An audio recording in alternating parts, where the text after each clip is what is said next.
ಅಂದ್ರೆ ಅದು ನಾರಾಯಣಪಟ್ಟಣ ಜ್ಯೂರಿಸ್ಡಿಕ್ಷನ್ಗೆ ಬರುತ್ತೆ ಅಲ್ವಾ? ಹೌದು, ಇದನ್ನೆಲ್ಲ ನೀವೇನಕ್ಕೆ ಕೇಳ್ತಾ ಇದ್ದೀರಾ ಅಂತ. ನೀವು ಯಾವುದಾದ್ರೂ ಇನ್ವೆಸ್ಟಿಗೇಷನ್ ಶುರು ಮಾಡಿಬಿಟ್ರಾ? ಇಲ್ಲಪ್ಪ, ಅಂಥ ಯೋಚನೆ ಎಲ್ಲ ನನಗೆಲ್ಲಿಂದ ಬರುತ್ತೆ. ಅದಕ್ಕೆ ಅಂತ ನಿಮ್ಮಂಥ ಬುದ್ಧಿವಂತರಿದ್ದೀರಲ್ಲ ಸಾಕು. ನಾನು ಸುಮ್ಮನೆ ನನ್ನ ಜನರಲ್ ನಾಲೆಡ್ಜ್ಗೋಸ್ಕರ ತಿಳ್ಕೊಂಡೆ. ನೀನು ಅದಕ್ಕೆ ಮನೆಯಿಂದ ಬಂದು ಟಯರ್ಡ್ ಆಗಿರ್ತೀಯ. ಹೋಗಪ್ಪ ವಿಜಿ, ಹೋಗ್ಬಿಟ್ಟು ರೆಸ್ಟ್ ಮಾಡು, ಓಕೆನಾ? ತುಂಬ ಥ್ಯಾಂಕ್ಸ್ ಅತ್ತೆ, ಇಷ್ಟು ಬೇಗನೆ ನನಗೆ ಬಿಡುಗಡೆ ಕೊಟ್ಟಿದ್ದಕ್ಕೆ.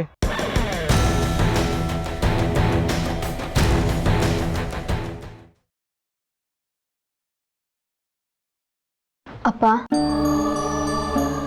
ಏನಮ್ಮ? ಮದುವೆಗೆ ಎಷ್ಟು ಖರ್ಚಾಗಿದೆ ಏನೇನು ಅಂತ ಲೆಕ್ಕ ಇಟ್ಟಿದ್ಯಾ? ಮಗಳೇ, ಒಡವೆ ಭಾರನ ಬೀಗ ಇಳಿಸ್ಬಿಟ್ರು.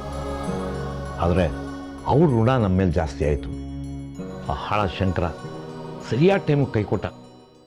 ಹಾಗಂತ ನಾನು ನನ್ನ ಮಗಳಿಗೆ ಏನಾದ್ರು ಒಡವೆ ಮಾಡಿಸ್ಲೇಬೇಕು. ಖಂಡಿತ ಮಾಡಿಸ್ತೇನೆ. ಮಿಕ್ಕ ಖರ್ಚುಗಳಿಗೆ ಏನು ಮಾಡ್ತೀಯಪ್ಪ? ಅದ್ರ ಬಗ್ಗೆ ನೀನೇನು ತಲೆಗೆಡ್ಸ್ಕೊಬೇಡ ಕಡೆ. ಆರಾಮಾಗಿ ನಾನು ಮದುವೆ ಮಾಡಿ. ಹಾಗಲ್ಲಪ್ಪ, ನಿನ್ನ ಹತ್ರ ಲೆಕ್ಕ ಕೇಳಕ್ಕೆ ತಪ್ಪ ನಾನು? ತಪ್ಪಲ್ಲ ಮಗಳೇ, ನೀನು ಅದ್ರ ಬಗ್ಗೆ ಯೋಚನೆ ಮಾಡಬೇಡ ಅಂತ ಹೇಳ್ತಾ ಇದ್ದೀನಿ ಅಷ್ಟೇ. ಅಂದರೆ ನಾನೇನು ತಿಳ್ಕೊಳ್ಳೇಬಾರ್ದ ಈ ಮನೆ ಬಗ್ಗೆ? ವಧು ಕಣೆ ನೀನು, ಮದುವೆ ಆಗ್ತಿರೋ ಹುಡುಗಿ. ಈ ಲೆಕ್ಕದ ಬಗ್ಗೆ ಎಲ್ಲ ತಲೆ ಕೆಡಿಸ್ಕೋಬೇಡ. ನಾನು ಇದೀನಲ್ಲ ದೊಡ್ಡ ಮನುಷ್ಯ, ಅದನ್ನೆಲ್ಲ ಮಾಡ್ತೀನಿ. ಈ ದೊಡ್ಡ ಮನುಷ್ಯನ ಬಗ್ಗೆ ಗೊತ್ತು ನಮಗೆ. ನಾನು ಮದುವೆ ಆಗ್ತಿದ್ದೀನಿ ಅಂತ ಕಾಲ್ ಮೇಲೆ ಕಾಲು ಹಾಕೊಂಡು ಕೂತ್ಕೊಳ್ಳೋಕ್ಕಾಗಲ್ಲ. ಸುಮ್ಮನೆ ಲೆಕ್ಕ ಹೇಳು.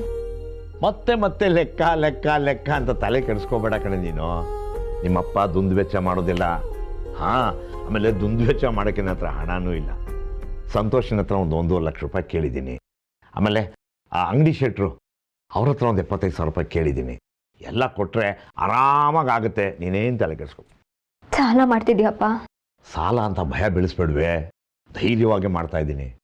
ಯಾಕೆ ಗೊತ್ತಾ, 2 ತಿಂಗಳಲ್ಲಿ ರಿಟೈರ್ಮೆಂಟ್ ದುಡ್ಡೆಲ್ಲ ಬರುತ್ತಲ್ಲ, ತೀರಿಸ್ಬಿಟ್ಟು ಆರಾಮಾಗಿದ್ದರೆ ಆಯಿತು. ಅಷ್ಟು ದುಡ್ಡಲ್ಲಿ ಮದುವೆ ಮಾಡಿ ಮುಗಿಸ್ಬೋದಾ? ಅಡುಗೆ ಮಾಡೋಕ್ಕೆ ನಾನು 3 ಹೇಳಿದ್ದೀನಿ. ಅವರೆಲ್ಲ ಬಂದು ಮಾಡಿಕೊಡ್ತಾರೆ. ಭಟ್ರು ದುಡ್ಡು ಮಿಗುತ್ತೆ. ನಮ್ಮ ಮೂನೆ ಮನೆಯವರು ಅವ್ರು ಚಪ್ಪರ ಹಾಕ್ಕೊಡ್ತೀನಿ ಅಂತ ಹೇಳಿದ್ದಾರೆ.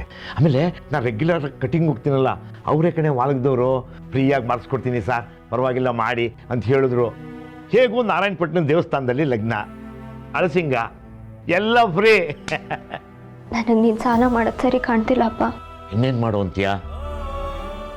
ಯಾವ ಜಮೀನು ಇಲ್ವಲ್ಲೇ ಮಾರಕ್ಕೆ. ಇರೋದೊಂದು ಸೂರು, ಇದನ್ನು ಮಾರುವಂತೀಯಾ? ಏನೋ ಒಂದಾಗುತ್ತೆ ಬಿಡು. ಆ ನರಸಿಂಹಸ್ವಾಮಿ ಒಂದು ದಾರಿ ತೋರಿಸ್ತಾನೆ. ನಿಶ್ಚಿಂತೆಯಿಂದ ಇರು.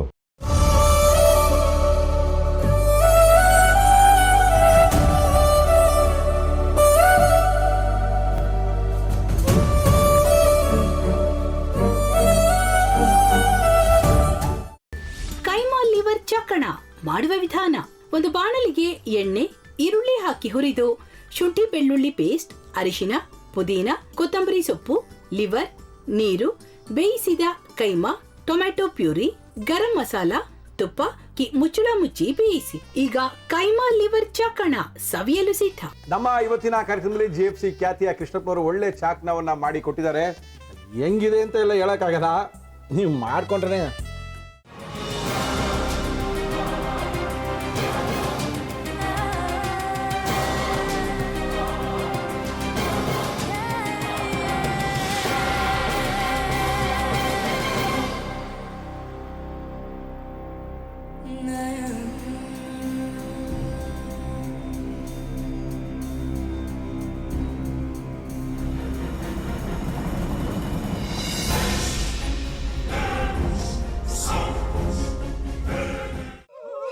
ಎಟ್ಟಿ ತಕೊಳಕ್ ಬಂದವ್ರನ್ನ ಸುಮ್ಮನೆ ಬಿಡಲ್ಲ, ರೂಮ್ ಕರ್ಕೊಂಡೋಗಿ ಸಾಯಿಸ್ಬಿಡ್ತದೆ.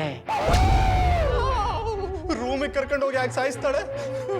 ಯಾಕಂದ್ರೆ ಅದು ಅವಳು ಪ್ರಿಯಕರನ್ ಸಾಯಿಸಿದ ಜಾಗ, ಅದಕ್ಕೆ ಅಲ್ಲಿಗೆ ಕರ್ಕೊಂಡೋಗಿ ಸಾಯಿಸ್ಬಿಡ್ತದೆ. ಈ ಮನೇಲಿ ದೆವ್ವ ಇದೆ ಅಂತ ಭಾಸ್ಕರ್ ಅವ್ರು ನನ್ಗೆ ಹೇಳೇ ಇಲ್ಲ. ಅವ್ರ ಹಟ್ಟಿಲಿ ವಾಸ ಆಗಿದ್ರ ತಾನೆ ಹೇಳಕ. ಹಟ್ಟಿಲಿ ವಾಸ ಆಗಿರೋರ್ನ ಯಾನು ಮಾಡಲ್ಲ, ಆದ್ರೆ ಹಟ್ಟಿ ತಕೊಳಕ್ ಬಂದವ್ರನ್ನ ಅದು ಸುಮ್ಮನೆ ಬಿಡಲ್ಲ ಬಿಡಲ್ಲ ಬಿಡಲ್ಲ. ಇದನ್ನೆಲ್ಲ ಹೇಳ್ತಿದ್ಯಲ್ಲ, ನೀ ಯಾರು?